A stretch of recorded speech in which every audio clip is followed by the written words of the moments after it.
그것이 제주도에 또 수학여행 오다가 그런 일을 당해서 남일 같지도 않고, 저도 두 자녀가 있습니다만 우리 둘째보다 한 살 어린 고등학교 2학년 아이들이 대부분 많이 희생돼서 더 마음이 아픕니다. 또 유가족들, 또 아직도 실종된 가족들, 울부짖음에 아무것도 할 수 없는 무기력한 우리들의 모습 때문에 분노도 나고, 또 어떻게 그렇게 무책임하게 자기 책임을 다하지 않고 도망간 그 승무원들의 태도에 대해서도 화가 나고, 또 이런 혼란을 틈타서 빌미를 주긴 했지만 온갖 거짓과 소문과 비난과 이런 것들이 음습하고 또 퍼뜨리고, 어둠의 세력들이 좋은 호재를 만나서 죽음과 거짓과 소문으로 우리를 더 혼란스럽게 하고 또 한 번 마음 아프게 하는 이런 세태에 대해서도 너무 가슴이 아픕니다. 왜 우리는 한마디 할 수가 없겠습니까? 우리도 할 말 많죠. 그러나 우리 믿는 사람들이 이럴 때에 취해야 될 태도는 오직 우리의 소망 되시고 구원의 주 되신 분은 예수 그리스도 한 분밖에 없음을 우리가 굳게 믿고, 이럴 때일수록 정말 경건하게, 더욱 겸손하게 하나님 앞에 엎드려서 간절히 기도하고 간구해야 할 때이지, 함께 부안회동에서 함께 흥분하고 함께 그렇게 해야 될 때는 아니라고 생각합니다. 우리에게 오늘 말씀을 전하겠습니다만, 우리는 한없이 절망 가운데 있지만, 또 한없이 절망 가운데 있지만 그 가운데도 소망을 갖는 것은 우리 예수 그리스도께서 오늘 부활하셨기 때문에 이 놀라운 사실을 그들에게 전해야 될 책임도 있고, 이 놀라운 복음을 우리는 먼저 아는 자들이기 때문에 이런 절망 가운데도 우리는 소망을 갖고 희망을 갖고 다시 일어설 수 있다고 그들에게 담대히 전할 수 있는 근거가 우리에게 있는 줄로 믿습니다.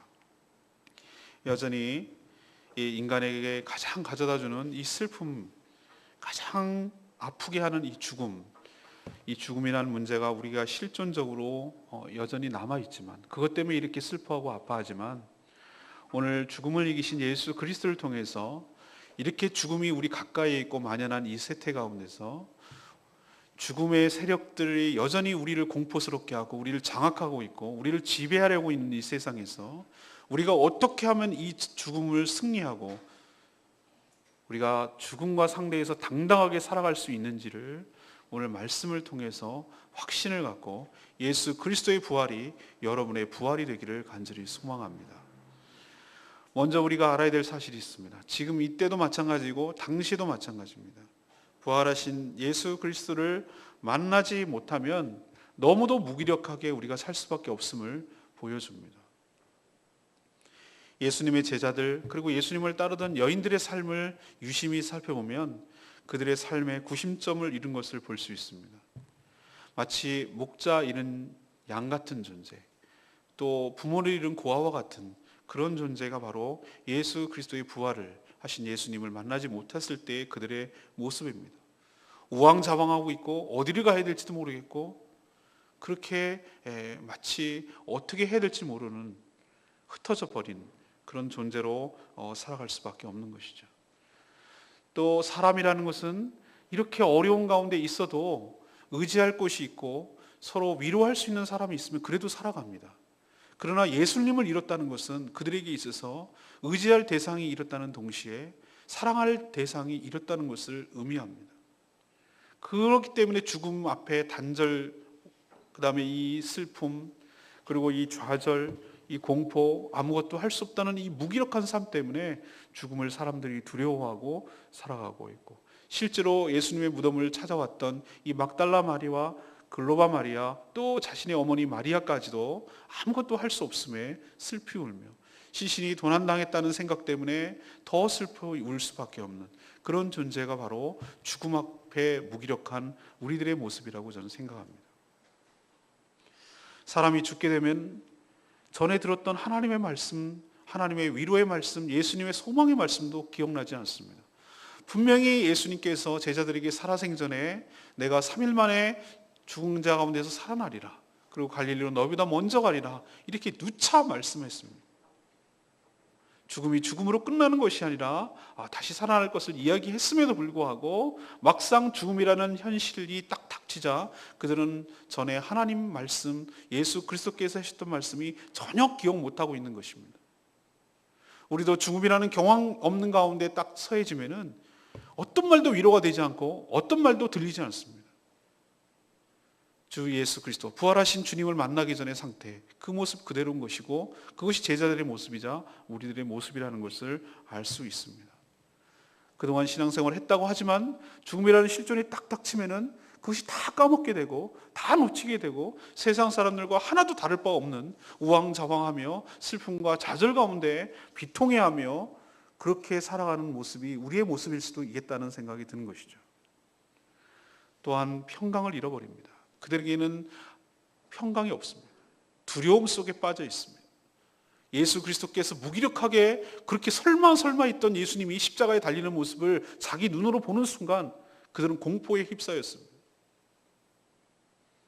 제자 베드로처럼 자기도 예수의 제자라는 이유만으로 또 잡혀서 저들처럼 예수님처럼 그렇게 죽을 수도 있다는 공포가 엄습해 왔습니다. 제자들은 그래서 문을 닫아 걸고 모여서 웅크리고 밖으로 나오지도 못하는 그런 공포, 한마디로 평강을 잃어버린 삶을 살았습니다. 그들에게는 성령이 있다는 사실조차 잊어버리고 성령 받는 것은 사치에 가까운 그런 것은 아예 까맣게 상관없이 살아가는 모습이고 그에게 정말 복음을 증거해야 될 사명도 없고 또 이 세상을 다스리는 권세조차 잃어버린 너무나 나약한 그런 존재로 빠지고 만다는 것이죠. 이것이 바로 부활하신 예수님을 만나기 전에 제자들의 모습이고 그 주변 사람들의 모습이자 우리의 모습이라는 사실을 먼저 인식했으면 좋겠습니다. 우리도 마찬가지입니다. 예수께서 부활하시지 않았다면 또 그가 부활하신 예수님께서 우리 마음속에 찾아오시지 않았다면 그 부활하신 예수님이 우리를 인격적으로 만나주시지 않았다면 우리도 여전히 이런 삶을 살아갈 수밖에 없는 존재였다는 것 여러분이 기억하시길 바랍니다.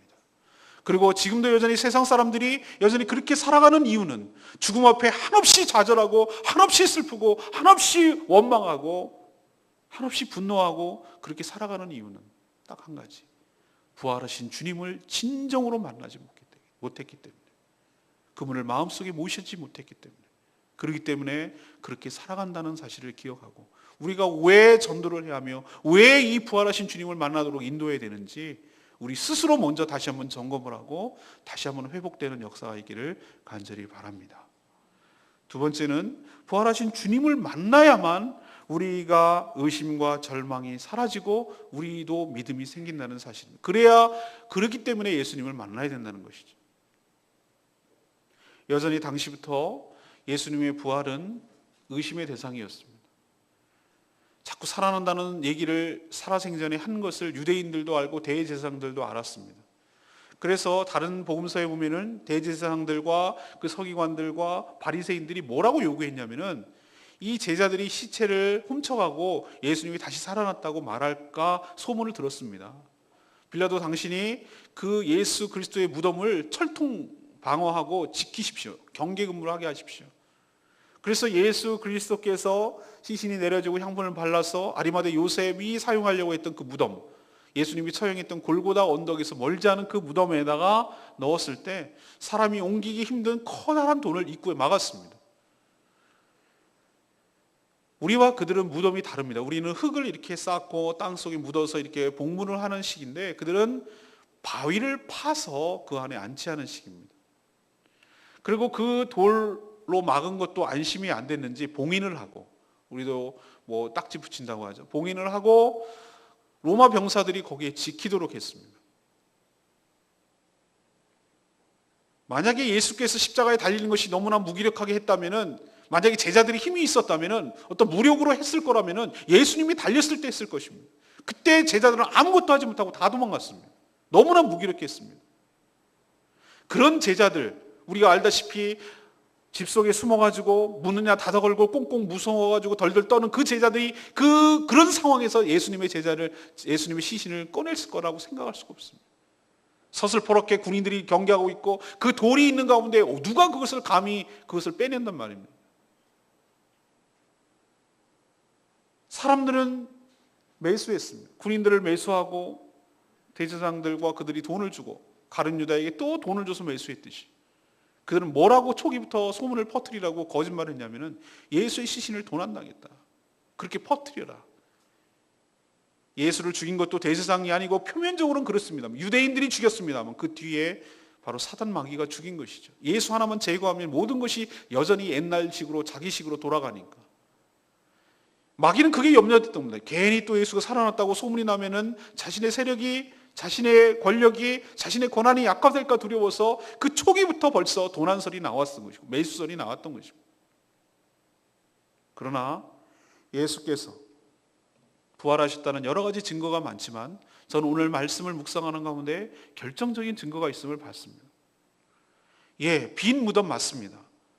막달라 마리아, 글로바 마리아, 마리아가 여인들이 찾아갔을 때 예수님이 시신을 했을 때 자신이 아리마대 요셉처럼 니고데모처럼 그것을 시신을 향품을 바르고 하지 못했던 것이 너무 마음이 아프고 안타까워서 또 그 토요일은 안식일이고 일하면 안 되기 때문에 또 그렇게 병사들이 있는 가운데 어떻게 할 도리가 없어서 그는 머물러 있다가 안식 후 첫날 바로 주일날이죠.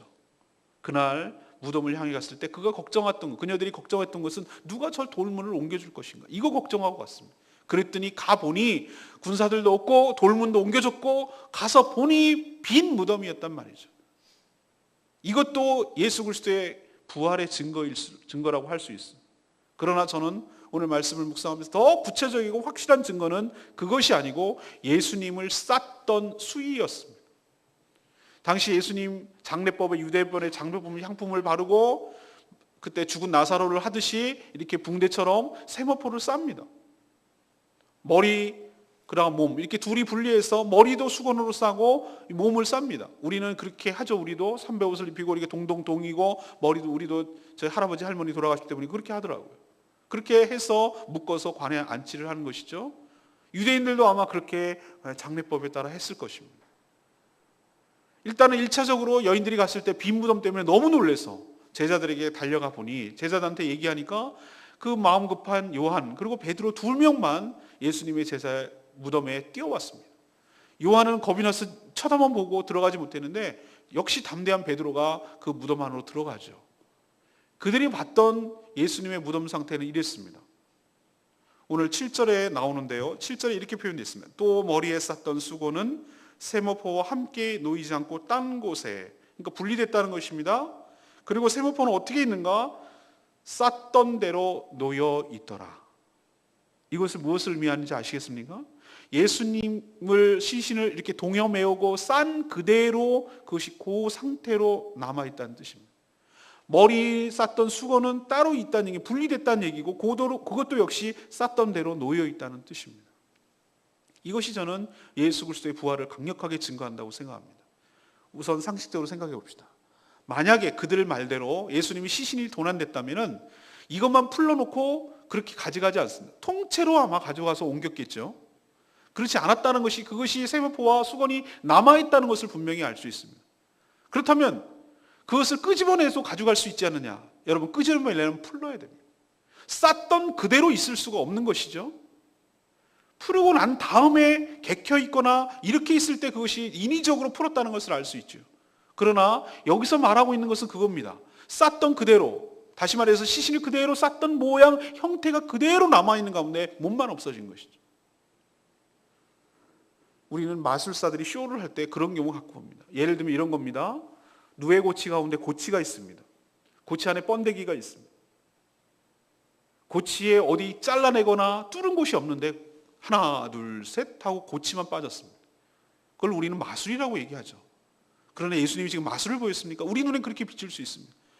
저는 이것 보고 그렇구나. 예수께서 부활하셨구나. 주님의 능력으로, 하나님의 능력으로 죽음의 세력에 묶이지 아니하시고 모든 죄가 다 깨끗하게 용서되고 처결됐다는 것도 아시고 하나님께서 그를 능력 가운데 다시 일으켜 세우셨구나.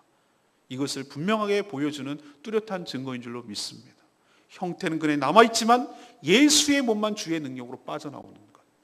이것이 바로 예수님께서 부활하셨다는 강력한 증거입니다.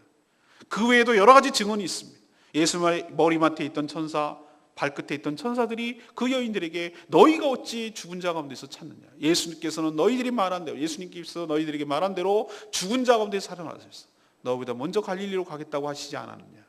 예수님은 살아나셨느니라. 이렇게 천사들이 증언한 것. 그리고 결정적으로 이 막달라 마리아 울고 있을 그때에 예수님께서 왜 우느냐고, 여전히 동산지기로 알고 있다가 누가 훔쳐가는지 모르겠다고 말했을 때 예수님이 그때 자기 이름을 불러줍니다. 마리아야, 양들은 자기 목자의 음성을 아나니. 평상시 들었던 예수님의 목소리를 그 여인이 기억 못할 리가 없습니다. 그때야 비로소 눈이 열려서 부활하신 예수님을 만나고 부활하신 예수님을 뚜렷하게 보게 된 줄로 믿습니다. 제자들이 문으로 가다 얹고 있을 때 그들을 찾아오셔서 평강이 있으리라고 외치고, 도마가 의심했을 때 자기 못 박힌 손과 옆구리를 보여주면서 너희들이 보고 믿느냐? 보고 믿지 않는 자가 복되다고 하신 줄로 믿습니다. 이 모든 정황으로 다 볼 때 예수께서 다시 살아나지 않으셨다면 이런 일이 있을 수가 없기 때문에 바로 예수님께서는 부활하신 줄로 믿습니다. 우리 인간은 고정관념이 있어요. 죽으면 끝이라는 이 고정관념. 어떻게 죽은 자가 살아나갔냐. 지금까지도 여전히 죽음 앞에 한계에 당연히 그렇게 여기는 줄로 압니다. 그러나 하나님께서는 우리를 처음부터 기한을 두고 죽는 것을 전제하에 우리의 생명을 하지 않았습니다. 에덴 동산을 봤을 때 어느 부분에 있어서도 너는 몇 날까지만 살다가 죽으란 얘기 없어요. 죽음의 기원을 살펴봐야 합니다. 죽음의 기원, 죽음이 처음 시작된 것은 바로 하나님 앞에 범죄한 인간들 때문에 그 처벌로, 따먹지 말라는 선악과를 따먹고 그에 대한 형벌로 너희는 흙이니 흙으로 돌아갈지니라. 거기에 죽음의 기원이 오는 것이죠. 죽음의 원인은 죄 때문에 오는 것입니다. 그렇다면 죄의 문제가 해결될 때 죽음의 문제도 해결될 줄로 믿습니다. 예수께서 우리 죄 때문에 죽으셨다는 것을 의미하고, 예수님께서 왜 부활하셨는가? 그 죄의 문제가 해결되고 그 죄의 대가가 다 치러지고 그 죄값을 다 받았기 때문에 죽음 가운데 머물러 있을 이유가 없고 죽음 가운데서 다시 우리가 살아난다는 것을 보여주시고, 예수님께서 죽게 살아나신 것은 하나님이 그 예수의 죽음을 통해서 완벽하게 모든 인류의 죄값을 다 치른 것을 받으셨다는, 그 희생의 제물로, 속죄 제물로 받으셨다는 증거를 보이시기 위해서 다시 예수님이 죽음 가운데 부활하신 줄로 믿습니다. 사랑하는 여러분, 고정관념을 깨십시오. 사람은 원래부터 죽는 것이 아니었습니다. 죄 때문에 죽는 것이었습니다. 예수님이 죄 때문에 죽으셨기 때문에 우리가 죄의 문제가 해결된 줄로 믿습니다. 예수님이 그래서 부활하신 것처럼 우리도 똑같이 부활하게 될 줄로 믿습니다. 예수 안에 함께 죽는 자가 예수와 함께 부활하게 되는 줄로 믿습니다. 이것이 예수님의 죽음의 의미입니다. 그러나 이 사실을 받아들이지 않고 어떻게 죽는 자가 살아나느냐고 여전히 죽음의 한계 속에, 자기 고정관념 속에 여전히 사로잡혀서 죽음에 질질 끌려가다가 실제로 그들의 믿음대로 죽는 그 사람들을 보고 얼마나 안타까운지 모르겠습니다. 우리는 결국 믿음대로 되는 것입니다. 죽은 게 어떻게 살아나? 그것도 자기 믿음입니다.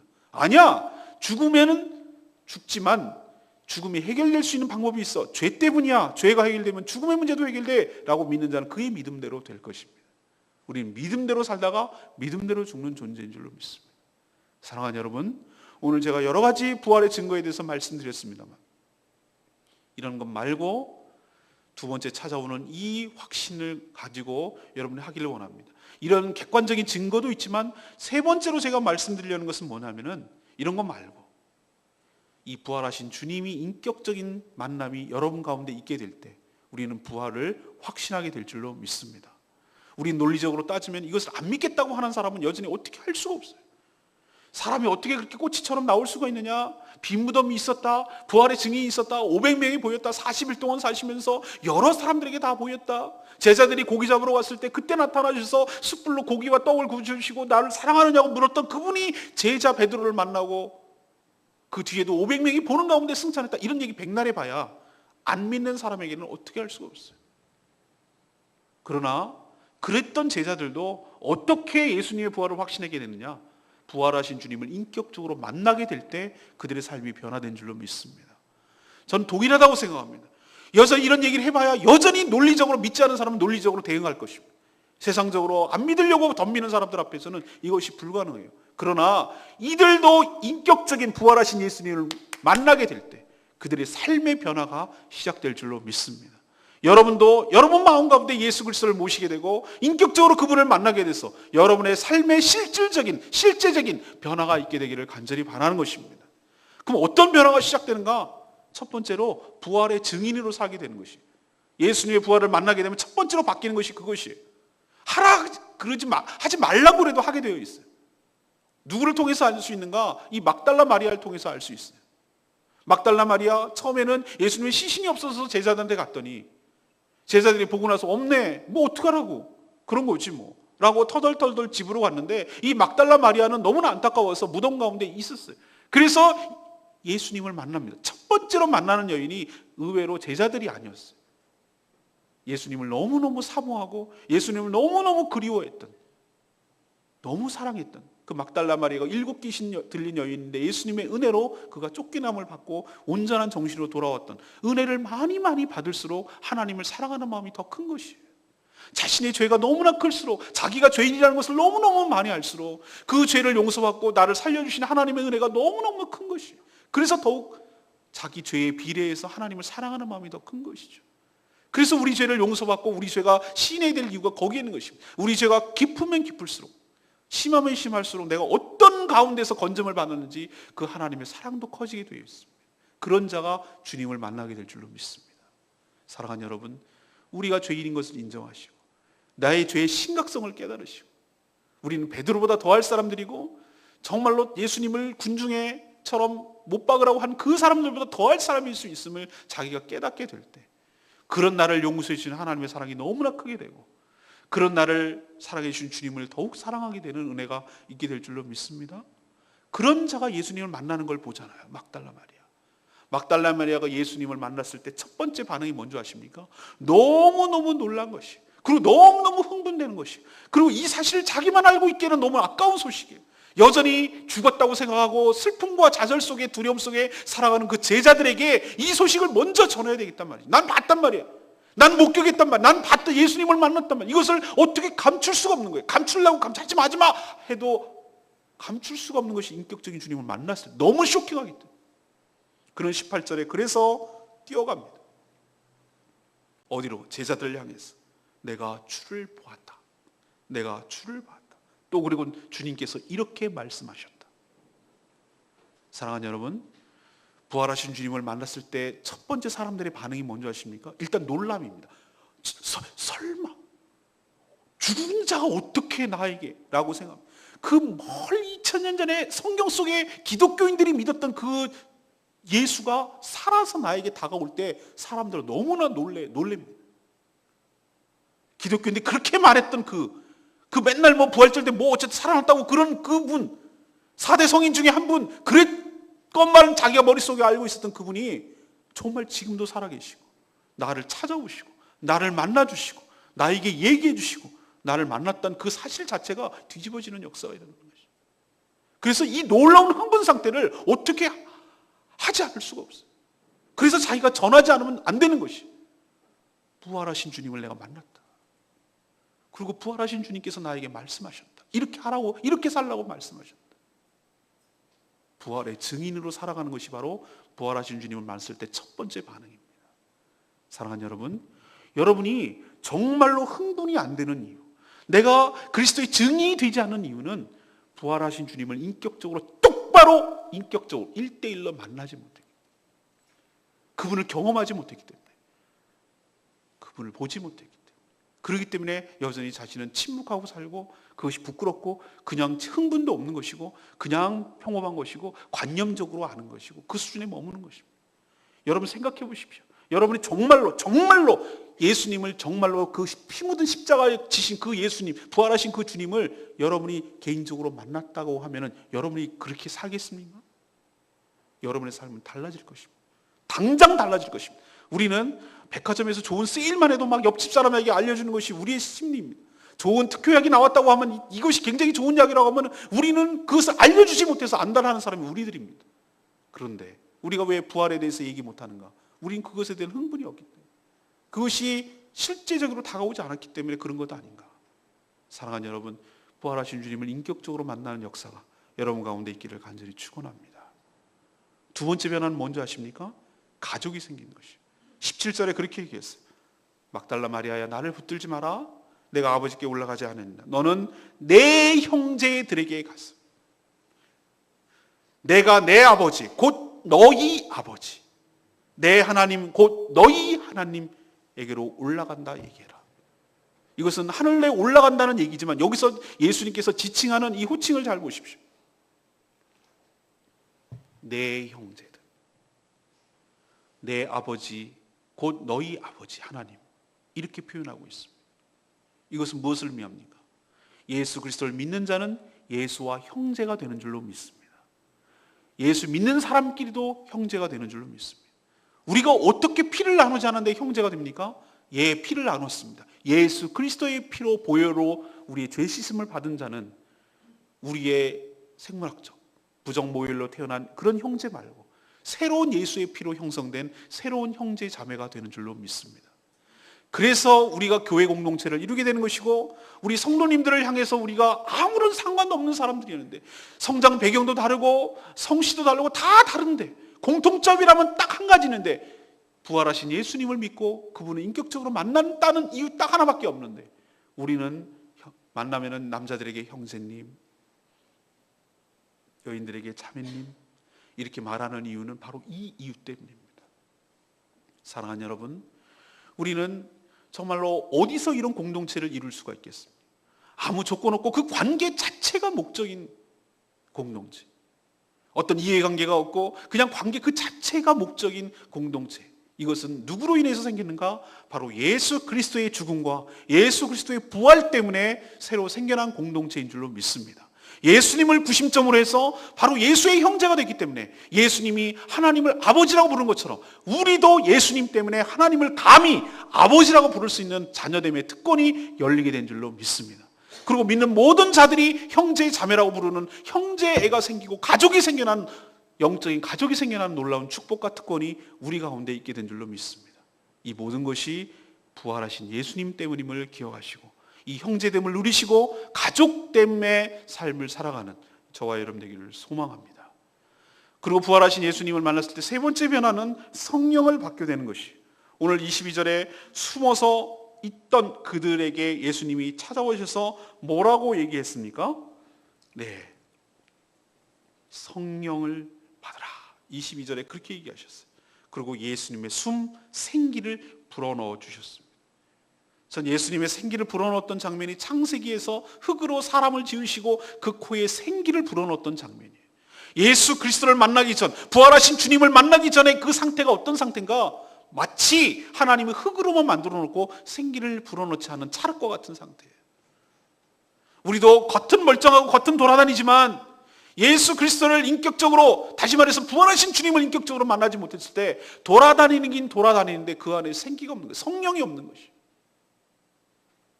그러나 예수님께서 다시 오셔서 우리에게 첫 번째 하시는 일은 숨을 불어넣어 주시는 것이에요. 죽은 생명에 생기를 불어넣어 주시는 것이에요. 생명이 되도록 하시고 죽은 시체처럼 사는 것이 아니라 살아있는 생명처럼 살 수 있도록 하나님께서 새로운 피조물로 만드는 작업을 예수님, 부활하신 예수님이 지금 첫 번째 하고 있는 것을 볼 수가 있습니다. 사랑하는 여러분, 이게 진짜 사는 것입니다. 이게 진짜 신앙생활 하는 것입니다. 성령을 받지 않으면, 예수 그리스도를 만나지 않으면, 못해서 성령을 받지 않으면 이것은 살아있으나 죽은 자입니다. 여러분도 예수님을 만나서 여러분 코에, 여러분의 심령 가운데 예수의 생기로 살아있는 기운이 넘쳐나서 사는 것처럼 살게 되기를 간절히 축원합니다. 또 하나 무엇입니까? 사명을 받습니다. 권세와 사명을 받습니다. 23절에 보십시오. 너희가 누구의 죄든지 사하면 사해질 것이요 누구의 죄든지 그대로 두면 그대로 있으리라. 예, 권세죠. 예수 그리스도를 믿게 되면 하나님께서 주시는 권세가 생기는 것입니다. 그리고 21절에 나를 보내신 것 같이 나도 너희를 보내노라.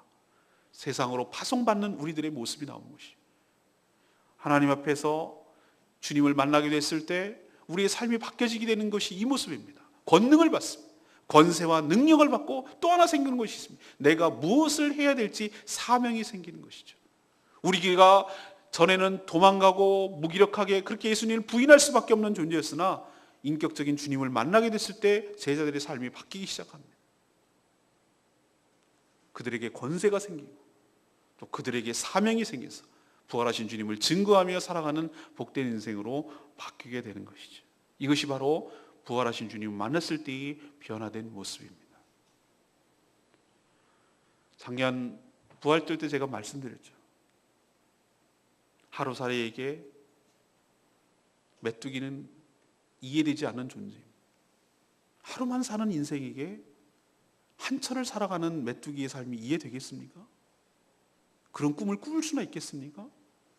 메뚜기도 한철이라고 그랬는데 겨울을 나지 못하고 한 해살이밖에 살지 못하는 그 메뚜기에게 참새 같은 새의 삶이 이해가 되겠습니까?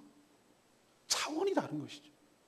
예수님께서 그 고난을 당하실 수 있었던 것은 뭐냐면은 이 죽음이 죽음으로 끝나지 않는다는 것을 알았기 때문에 영원을 내다볼 수 있고 영원을 사시는 분한테 이 고난과 환난과 어려움은 문제가 되지 않습니다.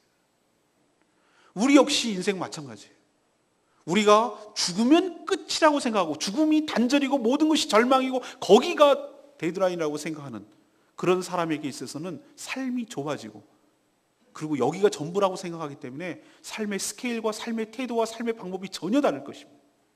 그러나 죽음은 한 과정일 뿐 우리는 살아서 믿는, 죽어서 믿는 자는 다시 살겠고 살아서 믿는 자는 영원히 죽지 아니하리라는 주님의 말씀을 받아들이는 자는 벌써 삶의 태도가 달라요. 왜? 우리는 죽음을 보는 것이 아니라 죽음 너머에까지 보는 영원한 생명을 바라보는 자들이기 때문에 지금 살아가는 태도와 이것이 사명이 전혀 다를 것입니다. 우리 성도들은 그런 점에서 다른 사람들입니다. 그냥 죽으면 끝이라고 생각하고 한없이 절망하고 한없이 분노하고 그런 존재였다면 우리도 세상 사람과 다를 바 없습니다. 그러나 우리는 영원을 살고 영생을 누릴 것이기 때문에 그렇게 죽음 앞에서도 좌절하지 않냐고 그 죽음을 극복하며 넘어설 수 있는 존재인 줄로 믿습니다. 그런 주님을 인격적으로 만나시고 찾아오시는 그분을 인격적으로 모셔서 여러분의 삶의 변화가 있게 되기를 간절히 바랍니다. 죽음이 죽음으로 끝나는 것이 아니라 예수의 죽음이 나의 죄 때문에 죽었듯이 예수의 부활이 남의 부활이 아니라 곧 내가 있게 될, 내가 당하게 될, 내가 하게 될 부활이 바로 예수님의 부활이신 것을 믿으시길 바랍니다. 이것이 복음의 핵심입니다.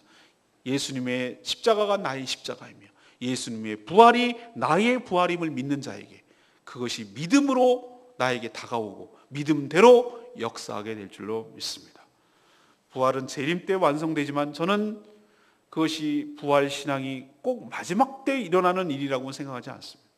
부활은 우리 가운데 늘 부활 신앙을 가지고 부활 믿음을 가지고 살아야 될 것이죠. 어떤 사람 물으면 이렇게 대답하셨습니다. 요즘은 사는 게 아니에요. 살맛이 안 나요 라고 말하는 사람, 이분들에게 부활 은혜와 부활 신앙이 있게 되기를 간절히 바랍니다.